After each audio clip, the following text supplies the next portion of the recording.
Finalement, il en faut peu pour être heureux. Voir le Brésil s'imposer avec un doublé de Vinicius et la rentrée de Neymar. Salut à tous les gars, c'est Azial. Aujourd'hui, on se retrouve pour une nouvelle vidéo. Les gars, je suis très content. Non, franchement, je suis très content. Ma soirée, elle est réussie, personnellement. J'ai revu Neymar jouer, ça m'a fait plaisir. J'ai vu le Brésil s'imposer. Un Brésil qui est, mine de rien, on les a moqués. On a dit, je sais pas quoi, le Brésil, c'est super faible. Le Brésil, ça a du mal à gagner ses matchs, etc. Moi, j'ai vu une équipe du Brésil sérieuse ce soir. Alors, pas parfaite, attention, mais j'ai vu une équipe du Brésil sérieuse, compétitive, qui au final s'impose 3 buts à 0 face à l'Écosse. Pour rappel, le Maroc s'est imposé seulement 1-0 et à la fin du match aurait pu se faire égaliser, même si sur la globalité de la rencontre, le Maroc méritait de s'imposer et aurait pu même s'imposer plus largement parce qu'ils avaient pas mal bicrave. Mais on a une équipe du Brésil qui est, mine de rien, si tu enlèves la première mi-temps où ils se sont fait rouler dessus face au Maroc, tu vois, sur la première mi-temps, si tu enlèves cette première mi-temps là, depuis, c'est des mi-temps qui sont très sérieuses. Alors attention, c'est pas du Joga Bonito. Je te dis pas que c'est le Brésil 2002 qui propose du football, que t'as une multitude de stars, pas du tout. Mais c'est une équipe cohérente, structurée, qui est solide, qui est solide, ouais, et qui est compétitive. Alors je te dis pas qu'avec ce que j'ai vu là sur notamment ce soir face à l'Écosse, je te dis pas que là j'ai vu le grand favori qui va aller au bout, mais je te dis que ce Brésil, on s'attendait à voir une équipe se cracher, une équipe potentiellement un peu cata.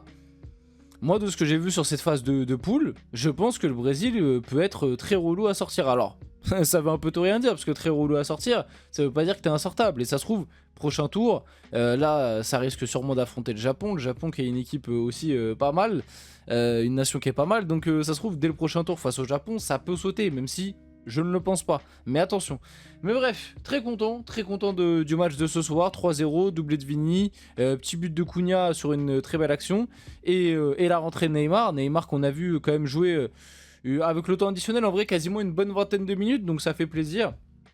J'ai limite envie de te dire, on aurait aimé en voir un peu plus. Mais déjà, on a vu quelques brives et ça fait plaisir. Alors, encore une fois, je tempère parce que je sais très bien qu'il y a les haters, comment dire, j'ai limite envie de dire les sans cœur, ceux qui n'aiment pas le football. Non, moi je dis les termes, ceux qui n'aiment pas le football, qui encore une fois ce soir vont venir dire ah mais on voit qu'il est complètement cramé, ah mais on voit que c'est plus... Oui, merci, voilà, vous avez pas inventé l'eau chaude, on en est tous conscients. Mais moi aussi ce que j'ai vu c'est que, bon, physiquement tu vois que dans les courses etc, bon, voilà, on va pas se mentir, c'est compliqué. Par contre, il a toujours une patte, hein.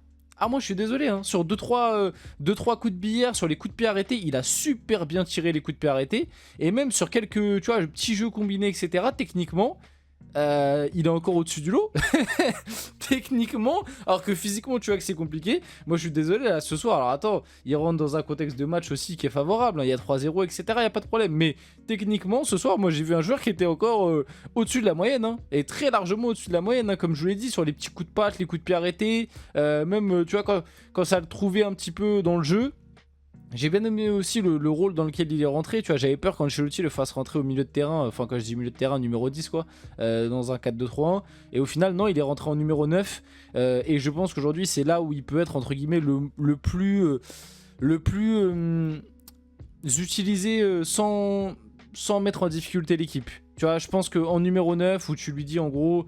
Essaye de faire quelques pressings, mais globalement, te fatigue pas trop. Et par contre, voilà, avec le ballon, je veux que tu sois là pour te caler entre les lignes, pour essayer de faire de créer du lion. Et à côté de lui, tu mets deux ailiers qui bombardent, qui peuvent être Vini et Ryan, ou alors qui peuvent être aussi Hendrick, ou bref, à droite, tu peux mettre qui tu veux. Mais je pense que dans cette configuration-là, si jamais tu veux te projeter sur un Neymar titulaire, chose qui je pense n'arrivera pas pour le prochain match parce que sinon je pense qu'il aurait joué beaucoup plus de temps ce soir.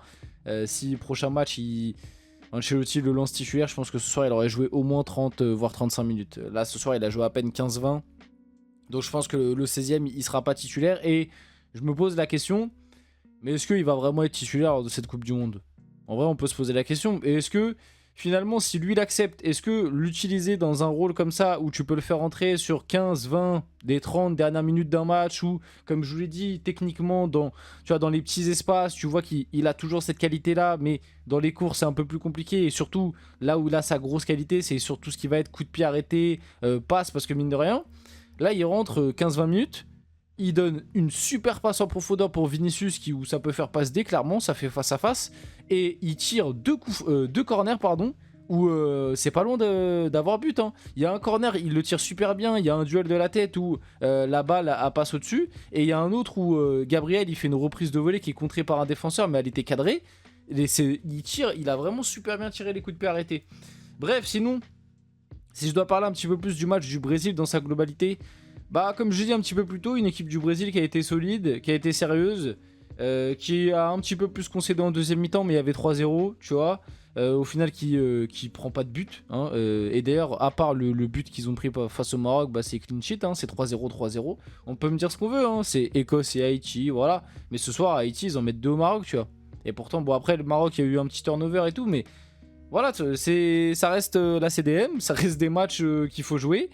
Est-ce que ce soir, encore une fois, par rapport au doublé de Vinicius, Daniel Riolo va nous dire que ah oui, mais c'est que l'Écosse en face, c'est super faible, comme ce qu'il a fait avec Cristiano, ou non, il y a moyen qu'il le fasse en plus ce soir, parce que Daniel Riolo, il déteste Vinicius. En plus de ça, bah Vinicius, et en plus, Vinicius, il se fait enlever un but. Hein. Parce que moi, je suis désolé, sur le but là, qui est annulé pour faute, pour moi, il n'y a jamais faute. Hein. Alors certes, il y a le petit geste où le défenseur, il tape dans le pied de Vinicius et tout, mais si en fait t'annules ce but là, pourquoi il a pas annulé le troisième parce que Guimarães il fait globalement la même chose à peu près, bon c'est pas exactement pareil, mais dans l'esprit Guimarães qui fait au défenseur c'est à peu près la même chose. Donc pourquoi il a annulé le but de Vini, il a pas annulé le troisième but de Cunha qui est je trouve similaire en termes d'action.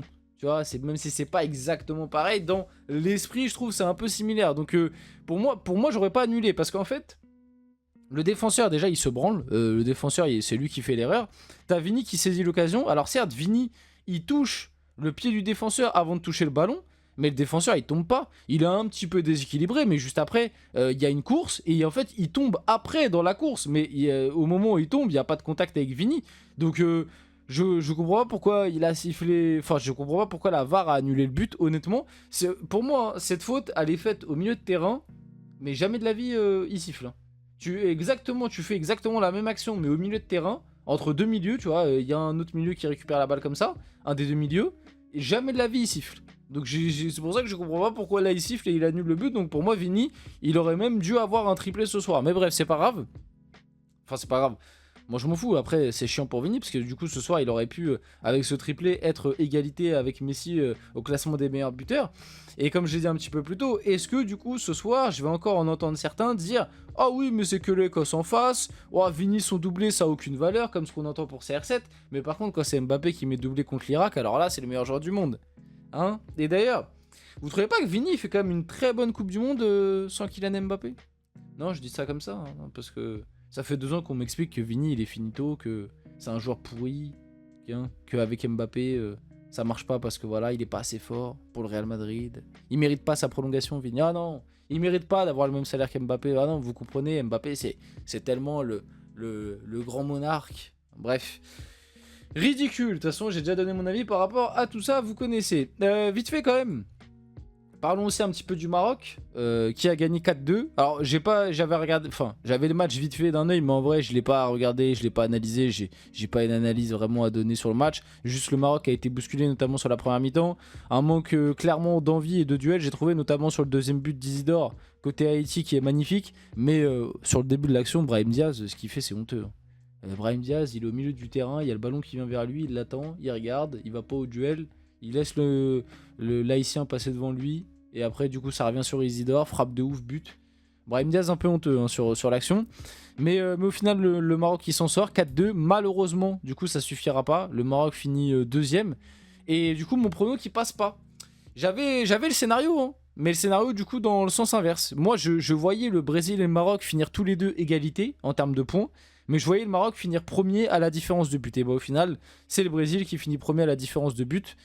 C'est dommage pour les Marocains. Pour moi, ce soir, bon, au final, le Brésil a gagné 3-0. Donc, dans tous les cas, t'as pas de regret à avoir parce que t'aurais dû en mettre 5 ou 6.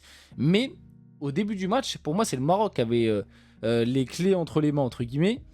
Et pour moi, ils sont un peu... Enfin, au final, ils gagnent 4-2, tu vois. Mais pour moi, c'est un peu quand même une légère, quand même...